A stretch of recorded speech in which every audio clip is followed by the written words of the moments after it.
Patriotizam na papiru, tenzije u praksi, političari u Bosni ne grade mostove, već rovove. Svaka kriza, svaka izjava, svaka napetost, sve je to pažljivo režiran teatar patriotizma, dok stvarne brige naroda, posao, školstvo, zdravstvo ostaju po strani, zaboravljene i ignorisane. Narod koji slavi vlastite varalice, jadan i izmučen narod, godinama iscrpljen siromaštvom i strahom, slavi one koji ga drže u mjestu.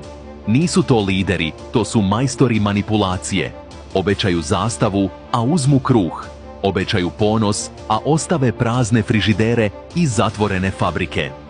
Zatvoren krug bez izlaza. I tako se vrtimo u krugu. Isti ljudi, ista priča, isti scenarij.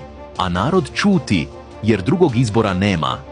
Jer onaj ko viče naš je, biva biran, pa makar sve oko njega gorjelo. A BiH, umjesto da raste, polako se guši pod težinom lažnog patriotizma i stvarne bijede.